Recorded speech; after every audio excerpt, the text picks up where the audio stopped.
Hi friends, welcome to Bookish Bliss, our virtual book club. Every week we will dig into a section of chapters in our favorite books. Let's get started! Hello everyone, and welcome to episode 23 of Bookish Bliss. We have a lot to discuss today. Yes, this week we are covering chapters 15 through 28 of A Court of Frost and Starlight by Sarah J. Maas. There will be spoilers since we are discussing the entire book, so you do have to read the whole book to listen at this point. It was a little short, tiny one. Yes. So these are the last set of chapters. Amanda, what are you drinking tonight? I am drinking Bud Light because it's the only thing I have. Bud Light! Yep, I always keep a few in my fridge for my dad when he cuts the grass, and it's the only alcohol I have. I'm shook. I was not expecting you to pick up a can of Bud Light. Yep. What are you drinking, Megan? Well, I didn't feel like opening another bottle of red since I didn't finish the last bottle that I think I've been drinking for a couple of weeks now. So I will be drinking that tonight. Yay, I'm going to open while you pour.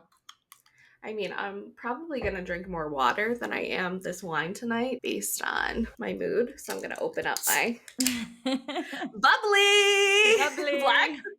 Blackberry bubbly. Ooh. That's where I'm at tonight. So cheers to episode 23 and wow, end of our fourth book. Yeah, end of our fourth book. Cheers. Not bad at all. Now let's get started with the good stuff and break down ACOFAS Part II. Over to you, Meg. Please summarize the set of chapters for us. All right, just like every week, we're going to be summarizing these chapters, then going a little bit further in the plot section. Chapter 15, here we go. Feyre and Elaine go holiday shopping. We meet a really interesting weaver who has created not one, but two types of new threads. Feyre contemplates opening the painting studio, and Feyre goes and visits Amren to try and recruit her to help with Nesta. But Amren will not be taking Feyre's side on this one. Nope. Chapter 16. Rhysand is hanging out with our other two bat boys, getting them settled in their room for solstice. They really are Illyrian babies. Rhysand kicks us off with a little solstice eve celebration, and we get to see the inner circle interact with each other, which is always a good time. Yes, it was a good time. Chapter 17. It's solstice and Feyre's birthday! Happy birthday, Feyre. Feyre gets presents. Rhys gets kidnapped by Cassian and Azriel for solstice traditions. And after tasting some of Elaine's dessert creations, Lucian shows up at the front door for the holiday. Ooh. Chapter 18. Lucian came by to say hello and to drop off some gifts, but he wouldn't be staying overnight as he had other plans. And he didn't stay very long at all because Elaine couldn't have run faster from him, and after his confrontation with Feyre, he was really ready to get the heck out of the Night Court and back to the Band of Exiles. More to discuss later. And Feyre finds out where Rhys had been whisked off to. A snowball fight. That was funny. Chapter 19. Azriel won the contest this year. Rhys gets kicked out of the sauna, and they all end up back at the townhouse for official solstice celebrations. They all wish Feyre a happy birthday, and as the gifts start to be handed out, there's a slight tap on the door. Nesta has arrived. Chapter 20. Though quiet and mostly observing, Nesta did not say very much at all as they opened gifts and ate dinner. Everything went relatively smoothly. Nesta got her rent check as promised, and Cassian stormed after Nesta, literally moving Feyre to the side to get to her. Chapter 21. Cassian has had enough of Nesta in this quiet, wants nothing to do with anyone ways. He tries to give her a solstice gift, but she tells him to get lost and to leave her alone. Cassian obviously ignores her wishes and makes sure she gets home okay. Nesta is struggling way more than anyone even knows with her tiny POV at the end of this chapter. We will chat more about this later. Can't wait to discuss that. Chapter 22. Rhys whisks Feyre off to the cabin to finish celebrating the holiday, but alone and away from their full townhouse. Feyre says she wants to have a baby with Rhys. Wild. And Rhys gives her an entire estate for her solstice/birthday gift. Dang, I really need myself a Rhys. For real. And I thought it was just the studio. No, she gets that for free. I know, literally. Chapter 23. Reese is legitimately an emotional mess after last night with Feyre. Reese said the sex destroyed the rest of him and she fully had his soul. But let's be honest here. He was wrapped around her tiny finger from the second he laid eyes on her. But we know Yep. Reese is a better man when he goes back to the spring court to try and put Tamlin back together, as they will need him down the line. He's not allowed to die yet. Get your ish together, Tammy. Tammy, do nothing. Tammy, do nothing. Do something, Tammy, do nothing. Chapter 24. This entire Morgan chapter is wild. I've thought about this scene since the first time I read this book many years ago. Why does she have a secret estate that no one knows about? And what the heck is that patch of darkness watching her in the woods? After reading Mhm. all of SJM books, I have a theory, but unfortunately will not be able to share it this time until the podcast is caught up. Dang. My lips are sealed. We got some reading to do, people. Chapter 25. Feyre was handed over Polina's studio by her family. They even refused her money. Feyre is going to leave the world a better place with this new studio. Aw. I cried a little bit during that R.I.P. chapter. cereal.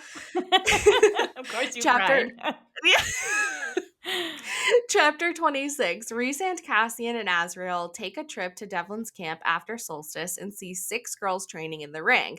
Cassian will be happier when there are more, but this is a decent start. Small steps, as Rhys would tell Cassian. This is a good thing, and they are making small steps towards their goal. Mhm. Chapter 27. Feyre and Racina finally have their art studio set up for classes, and they are waiting for the children to arrive to officially be business owners. Well, nonprofit business owners. They are going to be doing so many great things for the community in Valaris. Yes. And chapter 28, our final chapter in our holiday special edition of the ACOTAR series. Feyre is helping children in need. Rhys is still so emotional, but honestly, I love it. They are going to conquer the world together, no matter what task they must face next. To the stars, and almost on to our next book. Yes. Great summaries, Megan. Loved all of Thank them. you. Thank you very much. All right, let's get caught up on our characters, Amanda. Yeah, so I'm going to start with Feyre. And at the beginning of this section, she's considering teaching others to paint, thinking that painting might help others too, as she was helped with it. It's Feyre's 21st birthday, and Rhys gets her 3 presents: a sketchbook, a sky blue scarf of the softest wool lay, and a new satchel for her painting supplies. I thought these were clues that she was getting the studio, but apparently she gets a whole damn house and will make her own studio there. So Yeah. she draws Reese nude for her own birthday present to herself, which I love. Yeah, I want that gift too. Yeah. Reese presents Feyre with a giant tiered cake for her 21st birthday that Elaine made.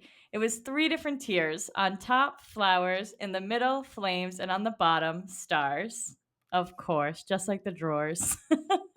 Yep. Feyre makes a wish and blows out the candles, but she doesn't tell us what that wish is. We But find we out know later, though, now. what it is. But Feyre went to visit Polina's family to try and buy the studio in the Rainbow, but her family ended up giving it to Feyre. They said instead of paying for it, to donate to the Brush and Chisel charity, a charity for artists to provide them with financial help so they don't go hungry while creating. Love that. I do. I love that so much. Yeah. Racina asks Feyre what she plans on doing with the studio, and Feyre asks her if she wants to be business partners. Over the next few months, Feyre and Racina grew close as they planned lessons, their schedules, and designed the studio together. Feyre even asked Racina for her help with the River House. The studio would be a place in the city for children who might need a place to express the horrors that had happened during the war, or the children who might not be able to talk about what they endured, but could perhaps paint or draw or sculpt it. It could be a balm to them, as it was for Feyre, the weaver, who I will introduce next, and Racina, and so many other artists in the city, and it was completely free. Love that. Yay. My notes say the weaver, not Straga, A, a because new that confused me at first. a new weaver now that the old weaver Yeah. is dead. Yeah, I was like, the weaver's back? And then I'm like, no, this is a completely different lady. But Yeah, they have the same name, the weaver. the weaver. She created these magical materials known as void and hope. The weaver lost her husband after 300 years and no children together. She made her beautiful creations out of grief and overcoming it. She offered to teach a class at the new studio, and so had other artists. So they have free teaching, free tuition. All they got to do is buy supplies. And Feyre's got plenty of money, so she won't be hurting. Erin has been puzzling since, without the Book of Breathings to decipher, she missed such things. She's done 5 puzzles in 1 week already, and they were only 3 days in. And they were 5,000 piece puzzles. That's fucking Sounds like wild. Christina. Yeah, she has too much time on her hands, this Amryn chick.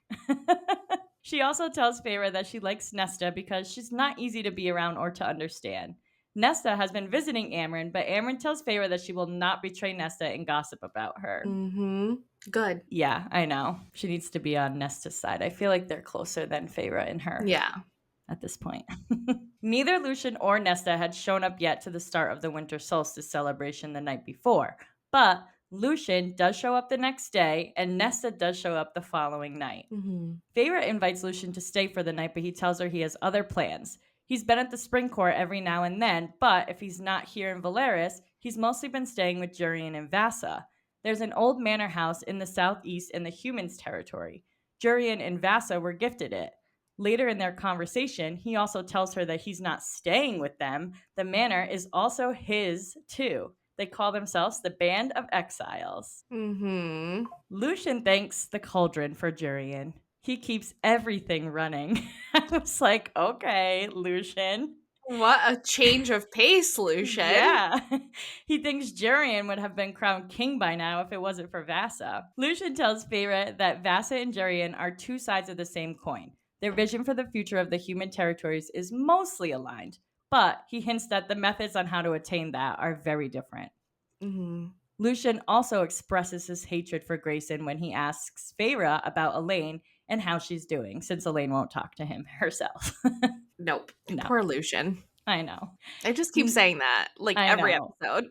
But he kind of does it to himself, but also not with Elaine, I guess. He has no choice but to endure that pain. Yeah.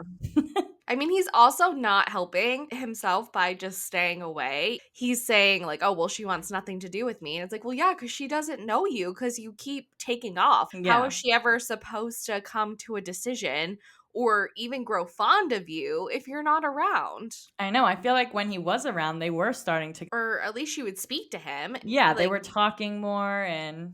distance is not going to make the heart grow fonder in this situation. Yeah, definitely not. Mm-mm.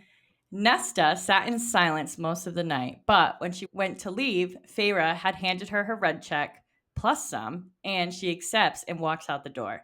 Cassian, though, had enough of this and ran after her. He follows Nesta and insists on walking her home. She obviously does not want the company and tells him to go back to the house several times. He brings a gift for her that he didn't want to give to her in front of anyone else, and she says, nah, I don't want it. Mhm. The interaction just gets worse from there. More on that in the plot section. Yep. Again, Crazy. distance is not going to make the heart grow fonder in this situation, and Cassian Yeah. actually knows that. So he's trying to do something about it. Yeah, but she just does not want to hear it. No. And here's why. Nessa's POV reveals that she knows Cassian's following her home from high in the skies and waiting on a rooftop close by to watch her light kindle. But it also reveals that she hadn't felt anything in months, had days where she didn't really know where she was or what she's done. The days passed swiftly and yet dripped by. She drew her knees to her chest and stared into the dimness. Still, the silence raged and echoed around her, and she still felt nothing. That makes me so sad and so interested about where Silver Flames is going to go with her. Yeah. Wild. There's a lot of steps. That's the only Yeah. hint I'll give. Well, it's a big ass book, so. On to our happy couple. No. Feyre gifts Rhys the Ouroboros painting. She says, I gave him me, as no one but him would ever see me. No one but him would ever understand. I mean, Cassian did see the painting. He's like, this, True. you're not getting this as a pet, are you? Yeah. But I don't think she explained to him out loud what it was. No, I know. He just knew. He just knew it was her. Yeah. Rhys winnows Feyre to the cabin for some alone time. He reveals to her that his mother was the one who made all of their favorite dresses that she wears. she made them long ago when he was still a boy for his future bride. Feyre wants Rhys to change the eyes on her tattoo to the Night Court insignia, the mountain with 3 stars. He tells her the markings can never be altered, and she says it's a good thing I plan to be here for a while then. Feyre gives Rhys his solstice present to start trying for a baby. A creepy painting and a baby? Wow! Yeah. Just what he always wanted. She showed him that beautiful blue-eyed, dark-haired boy that the bone carver had once shown her, the promise of a future. In return, Rhys brings Feyre to an estate, one that he planned to completely tear down so that Feyre can build the house of their dreams for their entire family, which includes offices for each of them, a painting studio, a bathtub big enough for them both and their wings, Ooh. rooms for the inner circle, and a new nursery. Aw, so Aw. cute. Rhys visits Tamlin to tell him that he spoke to Varian about sending soldiers to the Springcourt border. The convo between them told Rhys that Tamlin was utterly broken. Rhys visits Devlin's war camps again and witnesses a ton of girls training. He tells Cassian and Az that this is a good sign and small steps were necessary. He's Mhm. busy this book. He is nonstop. I think we actually Yeah. just get to see a lot more what he's always doing because we're getting POVs from him, but I think POVs. he's Yeah. always, like, because he was always somewhere, even in ACOWAR and Yeah. ACOMAF. Yeah, he's literally nonstop. So Mhm. is Feyre, but I don't know. She takes hours to paint sometimes. She does things for herself Herself. still. And Yeah, Reese is just no. Unless he's like locked in a room with Feyre. He does nothing else for himself. true. Moore lied to Feyre and didn't even tell Vivian where she was going after Solstice and before she went to the Winter Court. She was heading to her estate, Athelwood. She did not like to be alone for long periods of time, but she thought a few days would be necessary for her soul. She had to make a decision whether she was going to leave Valeris and head to the continent or stay home. Suddenly, she saw something. A patch of darkness that did not move, just lingered and watched.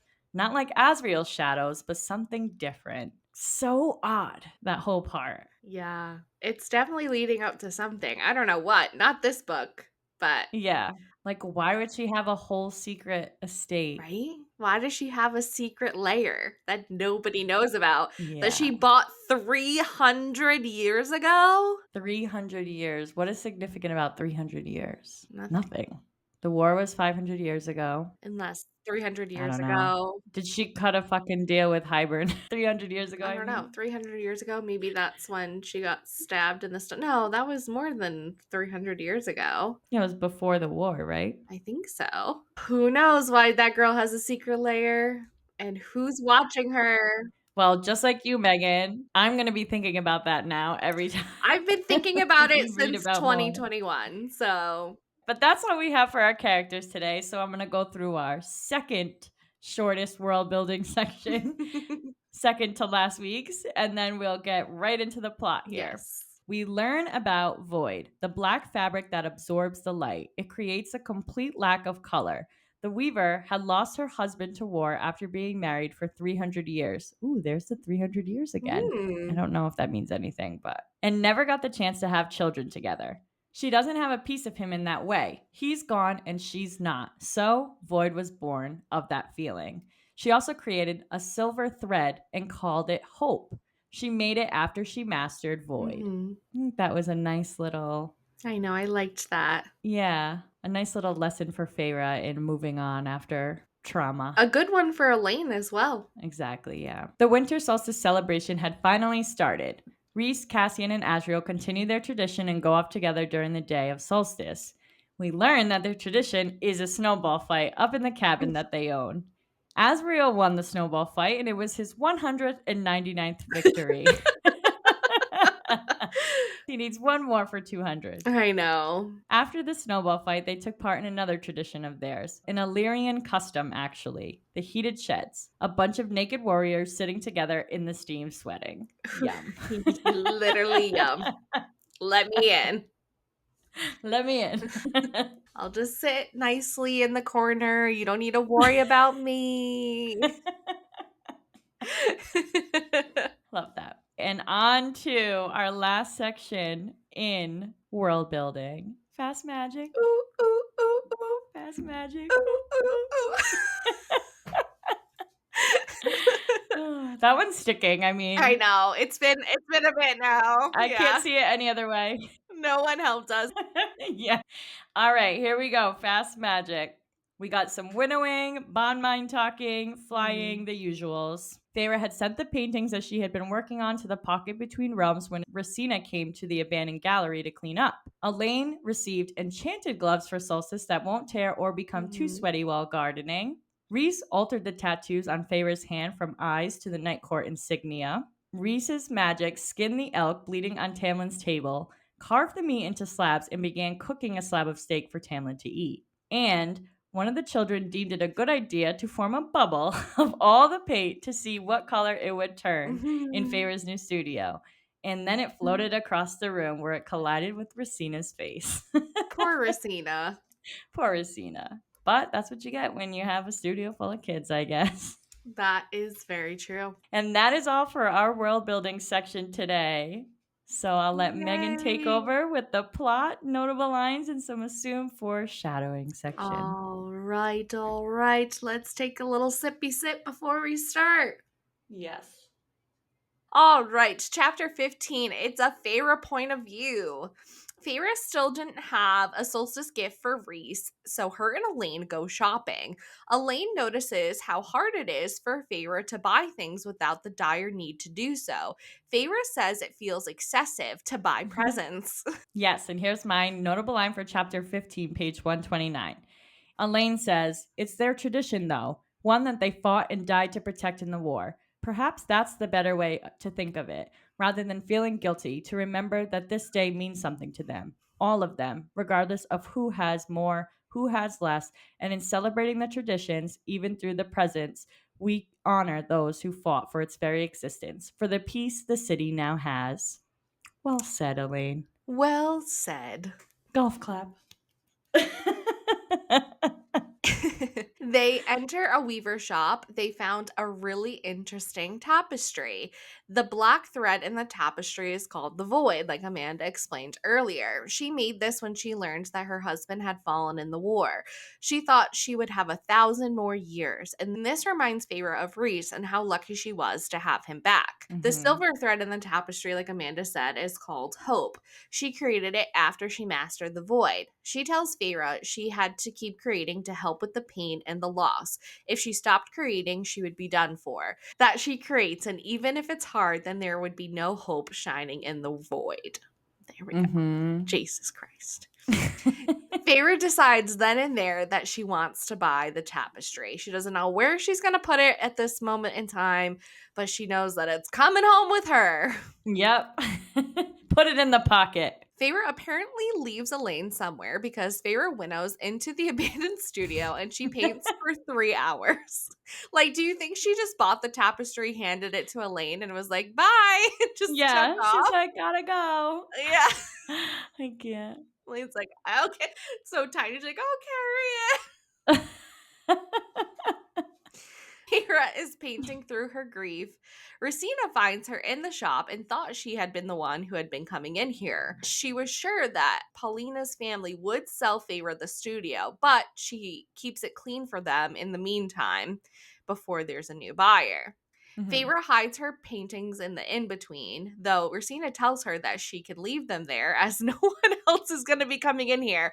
But she's like, no, this isn't right. This isn't my place. I shouldn't even be in here. And she runs out of the studio and runs right into Reese, who is very amused by her, looking like she's running away from doing something bad. I loved that whole interaction. Yeah, that was cute. Very Hallmarky. Yes. Feyre wanted to know if she set up a studio to help others with their grief, does Reese think people would want to come? And he says, well, she would have to try and see. He's like, I don't fucking know. She's like, "Yeah, go ahead, do it, do Do it." whatever you want. Yeah. Then Feyre leaves Reese and she goes to Aaron's apartment. She's just like leaving everyone today. Yeah. And Feyre notes that there's a very unpleasant odor because Varian had been spending time in Valeris and there was foul Ew. sex smell in there. Gross. I know. Feyre's like, can you open a window or something? And Aaron's like, it's cold outside. Light a candle, a scented one. I'm sure you have a scented one. Right? Jesus. Amryn has been doing jigsaw puzzles. Nesta has been visiting Amryn as well. She comes to her apartment every few days. Amryn, though, will not betray Nesta's confidence when Feyre's like, okay, well, what has she been saying? Like, how is she doing? What is Yeah. going on? And Amryn's like, absolutely not. But Amryn does suggest that Feyre give her some time and space to figure things out on her own, which I feel like they kind of have been doing, and it's not really working. And like I said last I know. episode and the episode before that, and I think the episode before that, that I just don't think it was a very good idea to give Nesta that much space. I get she needs to sort Yeah. through everything that's going on with her, and obviously we can talk more about it later. But I just think Amryn isn't a talker, and that her and Nesta just staring at each other for a couple hours every few days isn't going to help with Nesta's trauma.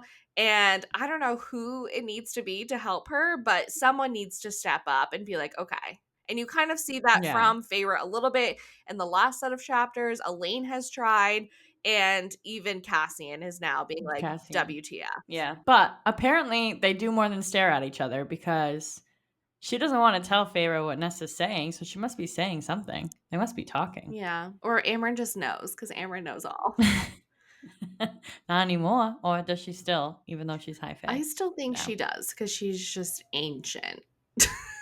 Yeah, that's true. Amryn says that Elaine also has her own problems to be working on, and Feyre's like what?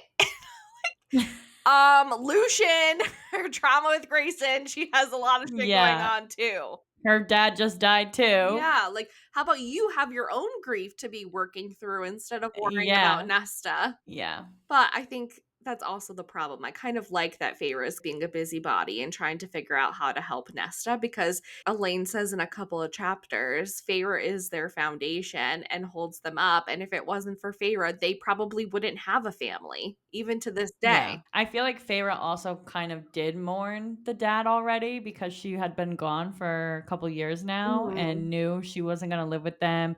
He wasn't even there when she went back. So she hasn't seen him in like years. So I feel like she already kind of mourned him Yeah. in a weird way. Yeah. And she Yeah. never treated him like complete crap. Elaine also had a very good relationship with her father, so I feel like she's doing a little bit better than Nesta, Yeah. who Not as guilty. thought so badly of him, and then to see what he did Yeah. for them at the end and basically sacrifices his life for them. It's just gotta be a big punch in the stomach to try to get through Yeah. that. Yeah. But at the end of the day, Feyre would like Ammon to try and convince Nesta to go to Solstice, and she's like, no promises, girl. Mhm. Which brings us to chapter 16. We get a Rhysand point of view. Cassian and Azriel will be bunking in one of the spare rooms at the townhouse. Moore had taken over Feyre's old bedroom, and they would be keeping Nesta's old bedroom open for her, just in case. Ooh. So I like that if given the option that she could just go up there and they wouldn't have to move anyone's stuff out of there for her. Obviously, she's not going to stay there, but just knowing that it's open and readily available for her, I feel like has to in the back of her mind be nice. I don't know. Yeah, if she could feel anything. If she could feel anything, I feel like she would think that that was very kind. Yeah. They said Lucian would have to take the attic if he comes for Solstice. And Cassian wanted to take a bet on if he showed up or not, which Asriel gets very worked up about this.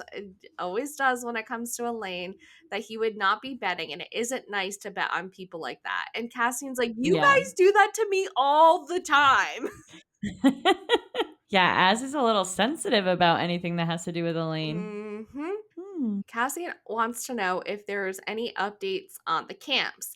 Reese and Azrael are still keeping the numbers from Cassian, but just that they know that there are discontent in the camps, which Cassian already knew. Hmm. Cassian is also complaining how small the beds were in this room, and Reese is like, let's watch it because Feyre already calls them Illyrian babies. Yeah. Reese thinks that Cassian may want to get a home of his own soon. Yes, and here's my notable line for chapter 16, page 147. Reese is thinking, not that anything was happening on that front, not anytime soon. Nesta had made it clear enough she had no interest in Cassian, not even in being in the same room as him. I knew why. I'd seen it happen and felt that way plenty. Mm. Yeah, I feel like he's connecting with Nesta here and saying that Nesta probably loves Cassian so much that seeing him close to death probably scared the shit out of her. And now she can't even be close to him because she's like, the second I get close to you, you're going to get ripped away from me. Yeah. Another person. So, yeah, he is the leader of the warriors of the whole war thing they have going on there. So, Mhm. and we have that clue from Elaine that Cassian's not gonna survive something. I'm like, oh God. Unless all of that fate had been changed, because when she said that, I just assumed it meant the final battle of in ACOWAR. And I don't know, Elaine kind of stopped that. It's almost like she knew where to be at the right time Oh, to yeah. stop Cassian's and Nesta's death. Who knows if she would have stopped it if it was just Cassian, but I think she would have. True.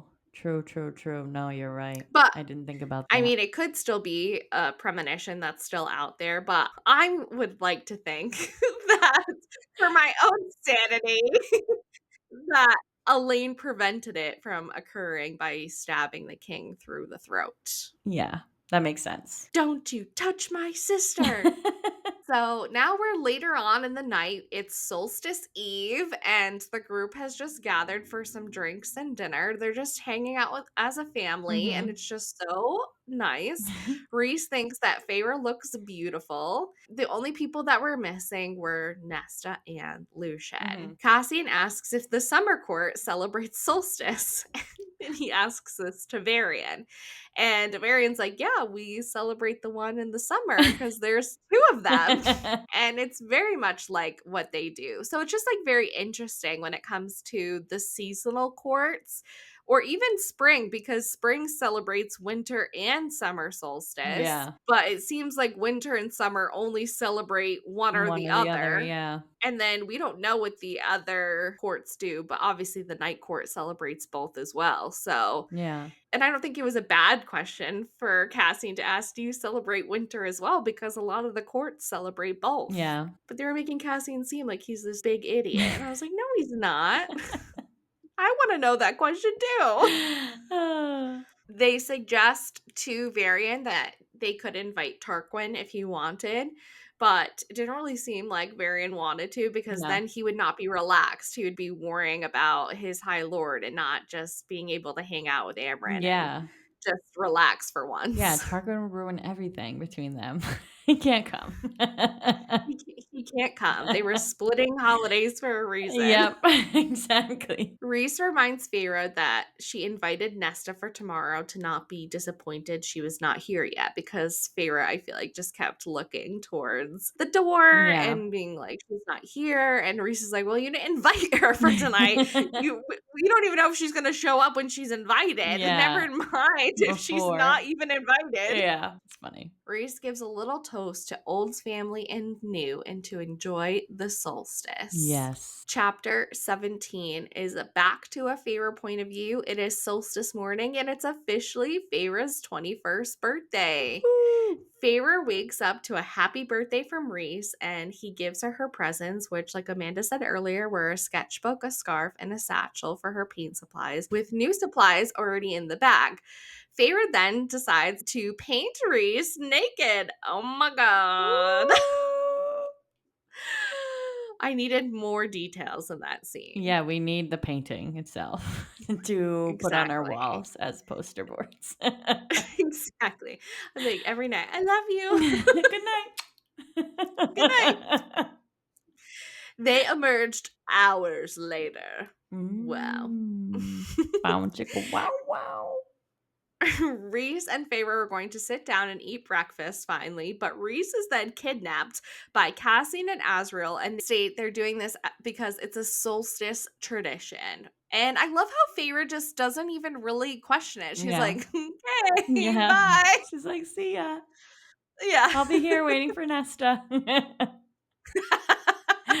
With Reese off with the Bat Boys, Favor goes back to their room to look at the paperwork on the desk, which Reese is like, that's not very festive down the bond. But she looks through the financials and sees that she can afford to buy the studio from Polina's family if she wanted to. Even though she's filthy fucking rich, she can buy anything she wants. She's checking the I know. financials. Like, well, if we do this and do that, then I can afford to buy the studio. Like, no, you didn't even need to look at that No. studio. If Reese could just purchase an entire river manor estate, Yeah. then you can buy a paint studio in the Not rainbow. only buy the manor, but completely tear it down and build a whole ass new one where it is. Yeah, Like, you can buy a you're studio. rich. Yeah, stupid. Pharaoh then decides that she's going to find her sister, who is the only sister there on this holiday. And she's like, maybe I should go spend time with her. Like, what do you mean? What do you mean? I know. So when she finds Elaine, Elaine is carrying sweets into the dining room. And here's my notable line for chapter 17, page 157. Even in the middle of winter, she was a bloom of color and sunshine. Mm, Megan, when we were reading this, you had said to me, is it because she's going to eventually be with Lucian and they would be part of the day court? And I was like, mhm. mind blown. That's the first time Yeah. we see sunshine. Yeah. So, I know. It's like it could be either I one. know. Elaine had been working on these treats since dawn. She also wanted to know if she had heard from her, aka Nesta. Hmm. And then there was a knock at the door, and Elaine goes running over to answer it because they think it was Nesta, but it was not Nesta on the other side of the door, but Lucian. He had come for Solstice. Yeah, I can just see Elaine's face. She's probably like, and walks She's like away. Yeah. backing up slowly like a scared little deer. Yeah. Chapter 18, we're continuing in Favor's point of view. Lucian had come with presents in tow because he knows that it's a tradition here to give presents for the solstice.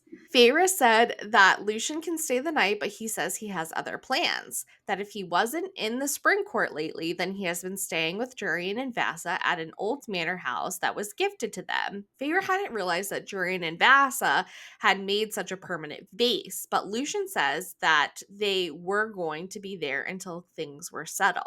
He thought Jurian would have been named king, like Amanda said earlier, if it wasn't for Vassa, and Vassa was now enjoying her temporary freedom. Hmm. Lucian said that this wasn't talk for solstice, and Elaine rushes off to get some refreshments. Of She's course like, she does. I'll be right back. Any excuse to leave the room that Lucian's in. And Faye was like, no. Lucian wants to know how Elaine is doing. Feyre says she is doing better, but she is still mourning Grayson and to give her time. Lucian says, what? She has to get used to living with a life shackled to me? And Feyre's like, no, that's not what I mean at all. Yeah. But that's just how Lucian's feeling because Elaine literally wants nothing to do with him. But Feyre's like, I think that you need to spend time here with Elaine, and that she hoped when Lucian had gotten that apartment that he would be around more often, getting to know Elaine, working for them. And Lucian's like, isn't that what I've been doing? Like, I give the reports and I don't want your charity. Jurian and Vassa are his friends, and the manor is his too. So he's very defensive Yeah. over Jurian and He Vassa. loves And it's like, Jurian and is that Vessa. gonna be like a little like thruple situation going on? You I know? know. He loves Jurian. I'm like, oh, okay. Feyre says that Lucian feels more comfortable with the humans than High Fae, and that he is falling in with two people without homes of their own. Lucian is ticked off about this, trying to leave when Feyre stops him and says that he has a home here too. Lucian tells her that they call themselves the Band of Exiles. Feyre starts making fun of their group, and Lucian tells her that she can be as much of an asshole as her mate is. Yes, and here's my notable line for chapter 18, page 165. Lucian says, I don't have anywhere else to go. You ruined any chance I have of going back to spring. Not to Tamlin, but to the court beyond his house. Everyone either still believes the lies you spun, or they believe me complicit in your deceit. And as for here, I can't stand to be in the same room as her for more than 2 minutes. I can't stand to be in this court and have your mate pay for the very clothes on my back. Testy little Lucian there. I mean, I get why it's so hard for him to be in the same room as Elaine Yeah. because obviously she wants nothing to do with him. But I feel like he's not even trying. She's the one that went through the trauma. She's the one that lost her life as a human, lost her fiance who she was in love with. Yeah. And now she's here as a fae, as a seer, living in a world she has no idea. She's finding her way, finding herself again here. And he should be there with her as she rediscovers who she is in this new life. And he's just not doing it. He's Yeah. just like completely given up. He's tried what a handful of times to talk to her and he's like, "Okay, well she doesn't want to talk to me and I can't stand being here, so I'm just going to go do whatever I want." It's like, "No. Yeah. Then you don't have a right to be mad about Grayson. You don't have a right to be mad if she likes another male or whatever because you're not even trying to get to know her. She's the one that went through something traumatic. You're the one who betrayed Feyre's family and Elaine, Yeah. and she is the way she is because of you, or partly because of you. Yeah. So you have some groveling to do, dude." So yes, I feel bad for Lucian, but I also feel like he needs a kick in his ass. Yeah, and I also think this is the perfect opportunity for him to have an icebreaker with her because it's the holiday and started a conversation about it or whatever, like, and he didn't even try. Yeah. What you said is like totally on point. He didn't even stay for more than 2 minutes. Yeah. He literally came in, got upset, probably because Elaine left the room, but she said she would be right back. She was still making the tea in the other room when Feyre goes in there. Yeah. And he just leaves because he got mad about what Feyre said and would rather go hang out with Jurian and Vasa. Like, that's never going to fix your problems by you showing up for 2 Yeah. seconds. So Lucian is mad. He said whatever Rhys said to Tamlin made him decide that he wanted to live in the Spring Court in solitude. That Rhys should know better than to kick a male when he is down. That they will need Tamlin as an ally before the dust has settled and to tread carefully. Which I get because they already screwed themselves over with Feyre dismantling the Spring Court.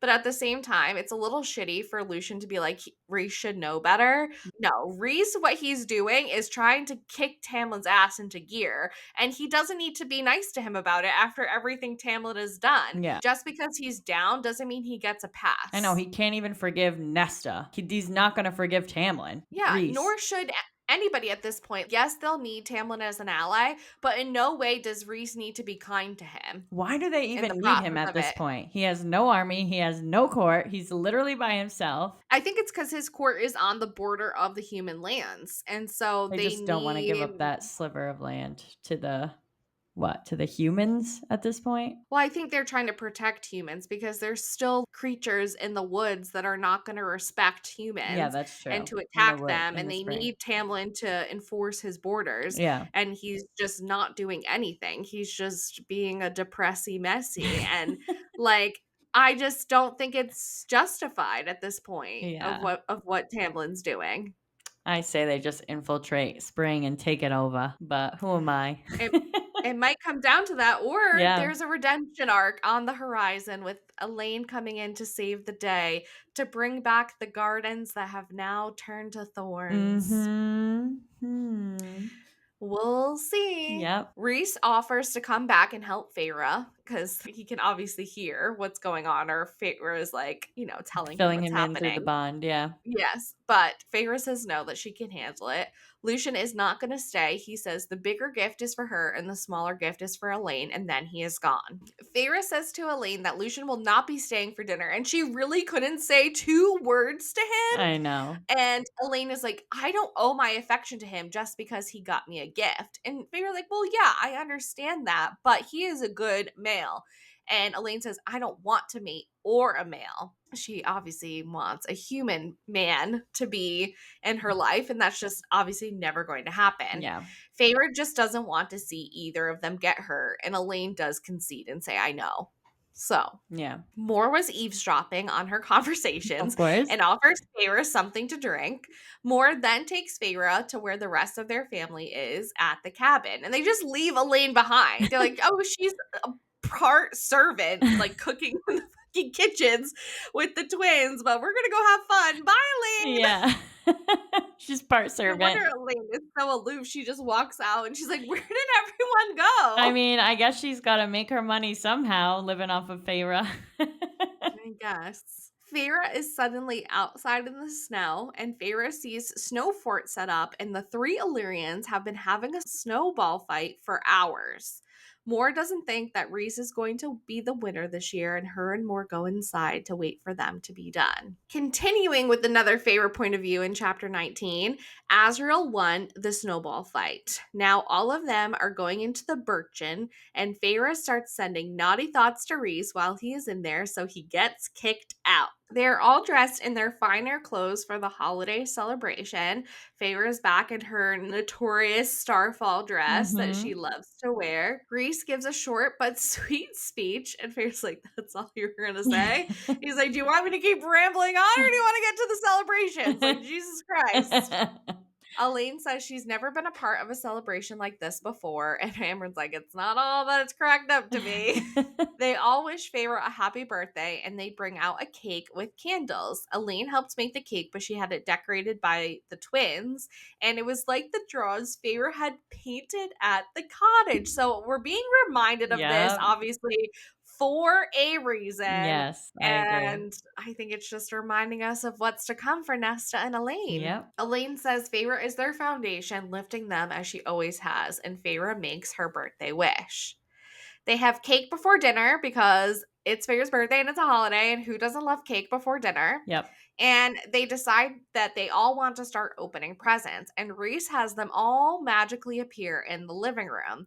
Reese is the only one who will not snoop, even Asriel will. And here's my notable line for chapter 19, page 177. Moore says, "We started doing it 2 centuries ago after Reese caught Amryn literally shaking a box to figure out what was inside." Amryn says, "What they didn't see was Cassian down here 10 minutes earlier sniffing each box." Cassian says, "I wasn't the one who got caught."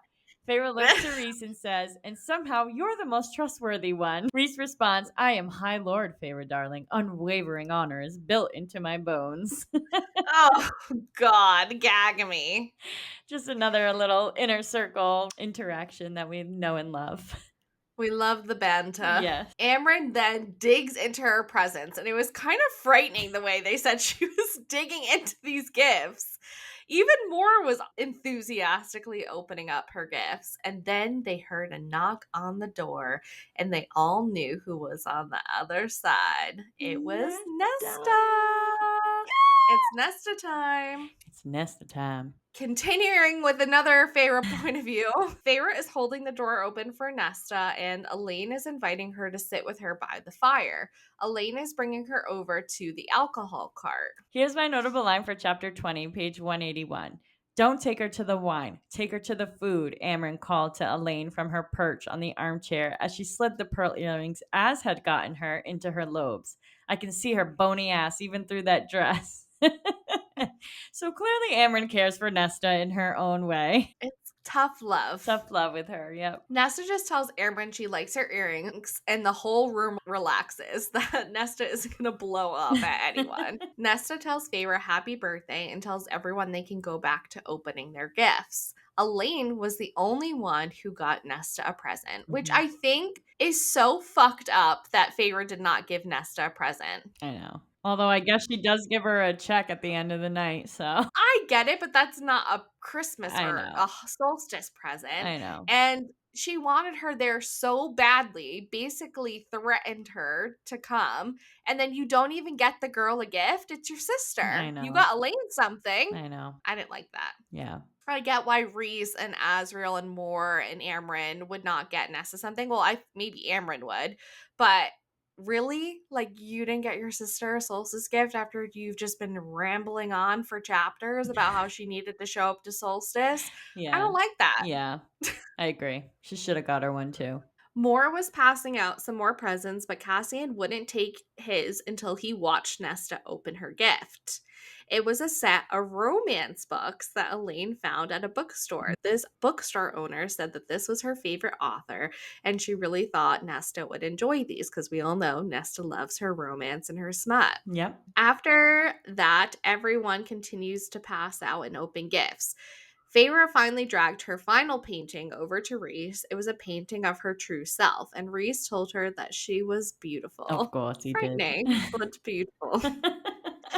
Erin loved her gifts from Reese, was very excited. Even what Feyre got her, got Feyre a kiss on the cheek for what Mhm. she got Amryn. Amryn made out the best. She was like I a know. little bandit. She's the easiest. She likes jewelry. Yeah. Got a ton of jewelry. But I would say the most surprising gift of the night was Elaine got Asriel a solstice Mhm. gift. And she got him a mixture of powder to take because he's always getting headaches from this group and rubbing his temples. They all start cracking up about this. That was Even funny. Elaine is laughing, and Nesta is just watching She's and just like, like wow. blank stare on her Yeah. face. No But smile. I think she's also shocked that Elaine is fitting in so well with this group Is she where shocked she or can she can't. just not feel anything? No, it's like she got a lot of work done on her face and she can't Yeah. show any No emotion. Botox lines there. Yeah. Amryn and Varian were the first to leave after dinner, and then a half hour later, Nesta rose to leave. So she wasn't the first to leave. She hung around for a bit, even though she's not saying anything. She is Yeah. sitting and quietly observing. She's like, "Oh, the one person I talked to is leaving. I'm out of here." Yeah. Feyre follows her to the door and hands her the check she was promised if she showed up. Then Feyre was being forcibly moved to the side as Cassian follows Nesta out of the townhouse. Mhm. We finally get a change of point of view in chapter 21 as Cassian. Cassian has had enough. Cassian said he was going to walk Nesta home, even though she said she was fine to walk home alone. Nesta has made it clear that she wants nothing to do with any of them after the war. Cassian understands to some degree. It took him a lot of time for him to adjust after his first battle. Mhm. Nesta just keeps trying to get him to go back into the house. Cassian tries to give her a solstice gift, but she doesn't want anything from him. Cassian is remembering the words he said to her before they thought they were both going to die. How Nesta had covered his body with her own. So clearly, these two have not had a decent or any conversation at all Yeah. to talk about how Nesta was literally willing to die for Cassian. And Cassian is trying to pull it out of her. He's like trying to make her mad. He's trying to make her laugh. He's trying to do any sort of emotion Yeah. to bring this out of her. And all he's really getting is, Leave me alone. distance Yeah. and anger. Nesta thought she had made herself clear when she said what she wanted from him, Which is nothing. which is not. Cassian says that Nesta should try harder this year, and she says that she doesn't have to try. She was dragged into this world and into this court. So Cassian tells her that she can go somewhere else then. But obviously she She has no can't money. because her life is Yeah. being paid for her here. Yeah. She has no money and she has nowhere to go. Where would she even go? What court would she even go into? None. Maybe the human land, but None. That would I be know. so dangerous for her. They were worried when Reese was dropping Lucian off into the continent about him making it back safely. Never mind sending an untrained new Fae out into the human world. She'd really be dead. Nesta doesn't understand why Cassian keeps insisting on dragging her into his happy little circle. And this is my notable line for chapter 21, page 193. Cassian says, "Your sisters love you. I can't for the life of me understand why, but they do. If you can't be bothered to try for my happy little circle's sake, then at least try for them." He's like, do anything to get her back in the townhouse. Yeah. And obviously we know why that the sisters love her, just like he does. Cut the shit, Yeah. Cassian. Cassian tries to stop Nesta from walking away, but she looks him up and down basically and snorts, and it makes him feel like nothing, like the low Mhm. born Illyrian not good enough for her. And then as she walks away, Cassian chucks her gift into the Sidra, which I want to know so badly what it I was because know. he said it took him a long time to find it and he didn't want to give it to her around anybody else. I So know. I What could wish it they just be? told the reader what the gift was. I wonder if it was like an heirloom or something of the family or something from the dad. I don't know. I don't I don't think we know. ever find out, but I mean, I say things like that all the time and then we do, but I honestly don't remember if we ever find out what that gift was. I mean, it's at the bottom Well, of the hopefully Sidra we know now. eventually. Is he gonna go dive down into the water and get it? I can't believe he chucked it into the water. Oh, maybe if he ever tells her what it is, she'll be like, "Oh, I want that." and then he'll go and get it for her as, like, a romantic gesture. Like the Titanic is like, Yeah. "You went down and got it for me? Oh, you Yeah. shouldn't have." And the Britney Spears Yeah. song. Oops, I did it again. We get a little Nesta POV at the end of this chapter. She enters her apartment and she looks at the check Feyre had handed her, and it was enough for 3 months' rent. She knew Mhm. Cassian had followed her home, and she notes that she hadn't felt anything but empty for the last few months. Nesta had never lit the fireplace in her room. If she was cold, she would put on more layers. The sound of a fire and the crackling and snapping sounded like the snapping of a neck. So, Ooh, she's traumatized. yeah, from watching her dad's neck get snapped, she can't even light a fire. This girl can't take Yeah. a bath, and now she can't even light a fire. She's a hot mess express, and she needs Yeah. therapy. Yes. Very badly. She hears Cassian fly away, and then she pulls her knees to her chest and stares into the dimness, and she felt nothing. But I totally understand that feeling. I haven't gone through something similar to Nesta, but I've gone through some of my own shit. And Yeah. that feeling of just emptiness and nothing is honestly so scary. It's the scariest feeling that I've ever had looking back on it now that I'm mostly Mhm. healed. And I would 99%? rather feel my tears. I would rather feel the sadness and the anger and the desperation or confusion than just the utter emptiness that I had felt for a while. Mhm. It is like honestly so scary and so hard to get yourself out of it. But I have a great family and I have great friends. And I feel like that's why I'm so adamant about her needing to surround herself with people who care about her Yeah. because it was the reason why I got out of my mess. And I think that that's what she really needs. She needs direction and she needs someone that's going to pull her out of this rut. Yeah.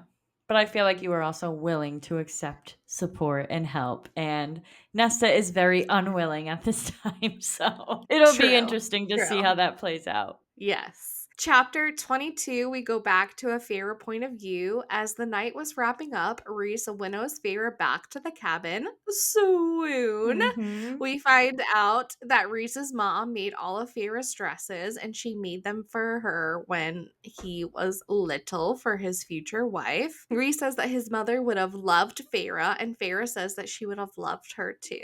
It's just Oh, so I sad that know. we never get to meet the mom and we never get to meet Reese's Sister, sister. yeah, I know. Meeting the sister and the mom, I feel like I wish we can bring them back I somehow. know. It would be wild if they were in a novella. Maybe one of the Yeah, novellas is Tamlin and Reese. maybe. That would be wild. Feyre wants to change the eye on her palm, and she wants the night court insignia on both of her palms, like the ones he has on his knees. So I have a plot point question on this, and I was going to bring it up earlier, but I was like, I'll bring it up now because I knew I was going to be talking about this in Mhm. this chapter.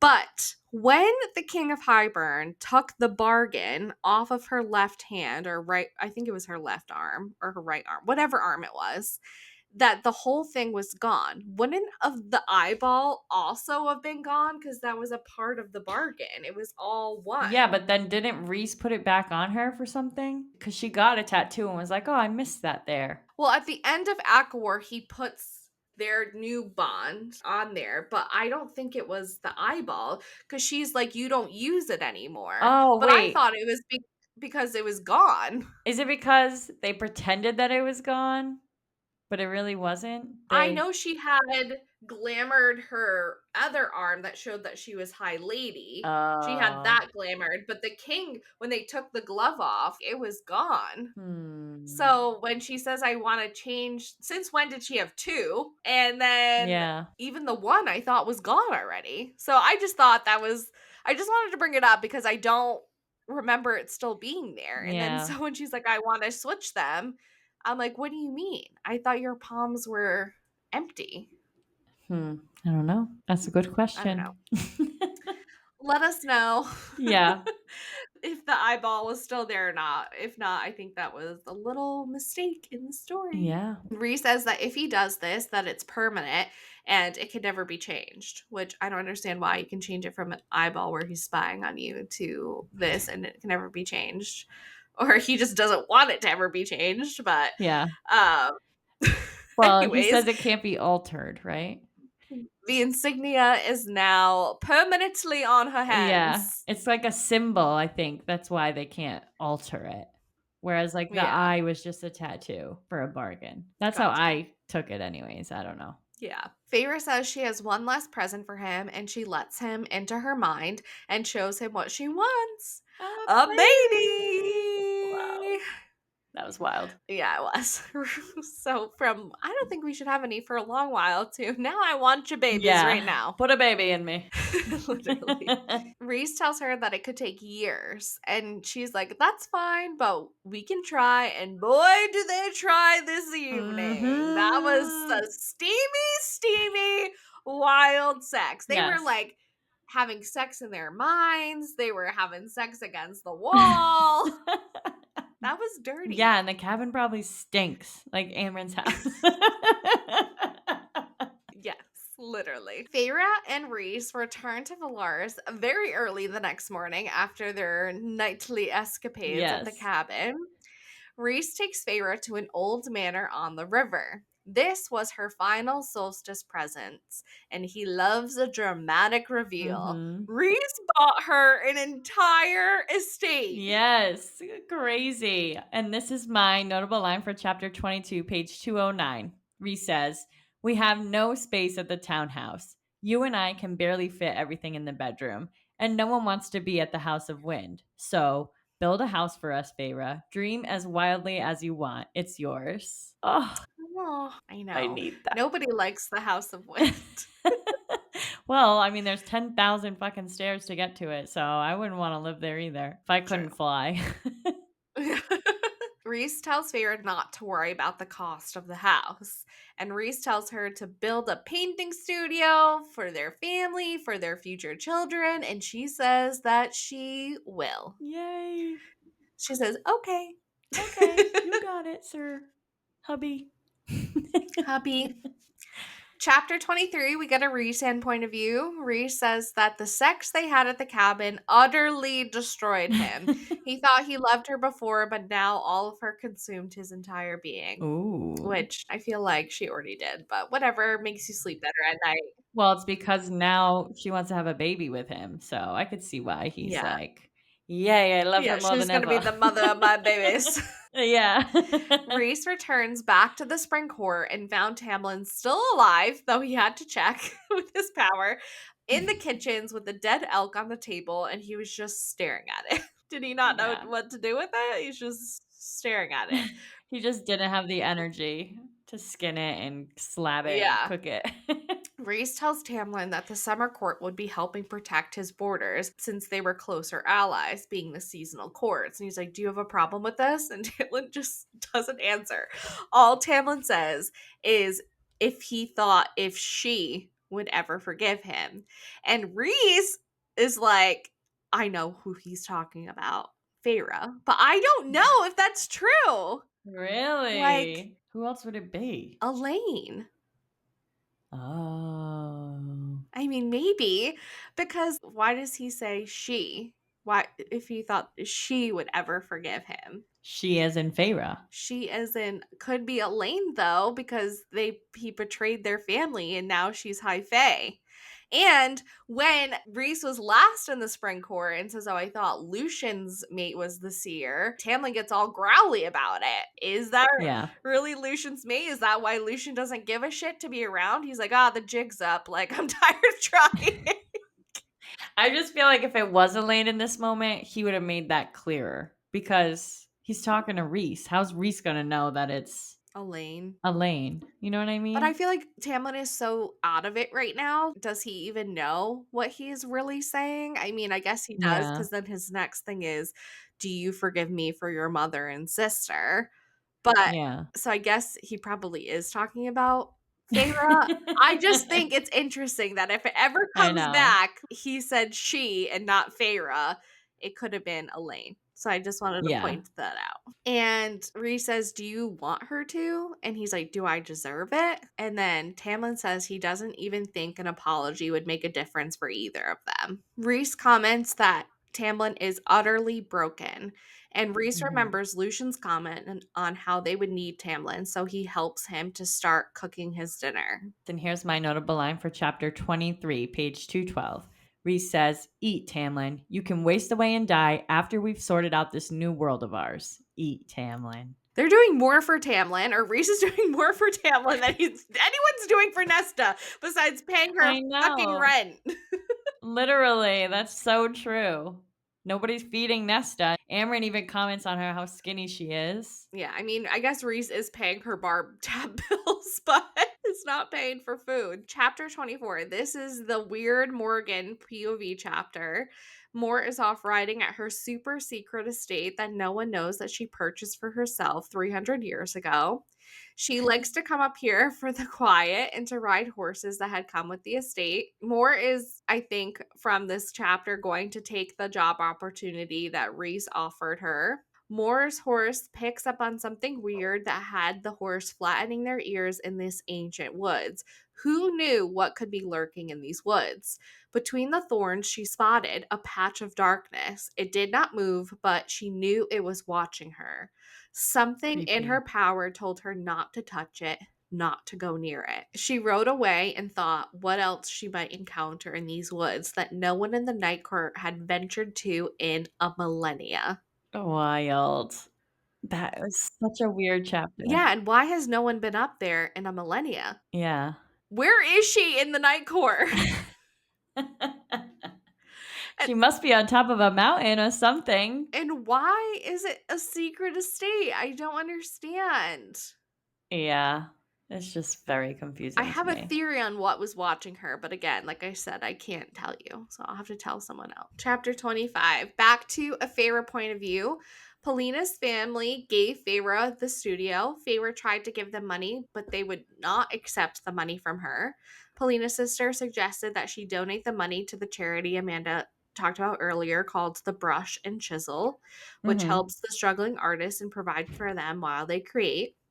Rosina wants to know what she is going to do with the studio. And Feyre remembers the words, "Leave the world a better place than what you found it, Feyre Archeron." Oh, Ah, R.I.P. cereal. it's the shortest chapter. This was literally the tiniest chapter, and I'm literally crying. And I'm texting Amanda, I'm like, I'm crying reading this chapter. I'm literally bawling. Anything to do with the cereal, I just like start crying. I It's know. ridiculous at this You love the point. cereal. I do. I don't know, but it makes me Yeah. upset every time. Yeah. Feyre then ends this chapter asking Rosina if she was looking for an inexperienced business partner. Chapter 26, it's a recent point of view. He is at Lord Devlin's camp with Cassian and Azriel. I would like to see them going and visiting other camps. I think Cassian just does that alone, but I think it would be nice to see Rhysand interact with the different camp lords and see Yeah. how they are in other camps. But whatever, we're back at the same camp that we're always at.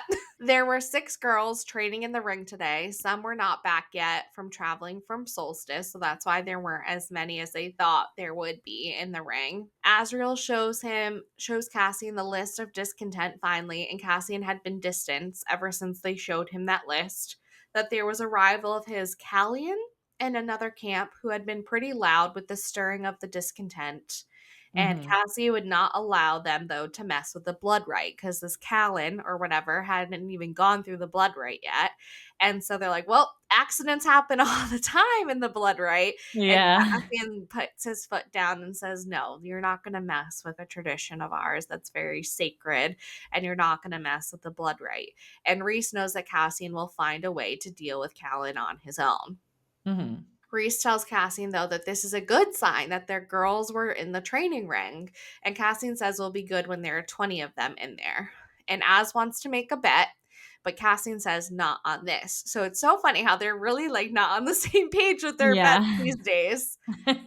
And Reese says small steps, and for all of them and their world may depend on it, on these small steps that they're Yeah. taking. Chapter 27. Feyre point of view.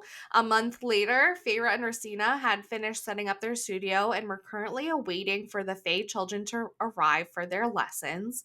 They hadn't reached out broadly, just Rosina asking around if there were any children who needed to express the horrors they witnessed happened in the city. Mhm. Once word got out, though, a lot of inquiries started coming in. Fair said Mhm. she would teach a class, and so would Rosina, and then other local artists would teach the third and fourth classes of the day. That's how many people had been reaching out to them that they have weeks worth of classes Yeah. set up. None of this, though, would cost the parents or guardians anything. It would all be free. Feyre smiled, and then the class began. Aw. And then our final chapter in this book is chapter 28, ending with our girl Feyre, her last Mhm. point of view for God knows how long or if we'll ever get one Wow. again. That's So- crazy. I never thought of that. Reese was waiting for Feyre after the class was over. Reese walked around the room seeing all the paintings that the children had made, and Feyre was covered in paint, and so was Rosina from one of the little boys in the classroom. Mhm. Feyre asked Reese to walk her home for lunch, and she lets us know that her and Rosina would be at the studio for the first couple of weeks so the parents would be able to get to know them. Then here's my notable line for chapter 28, page 228. Feyre says, "It's strange." Reese says, "What is?" She smiles and says, "This feeling, this excitement to wake up every day, to see you, and to work, and to just be here.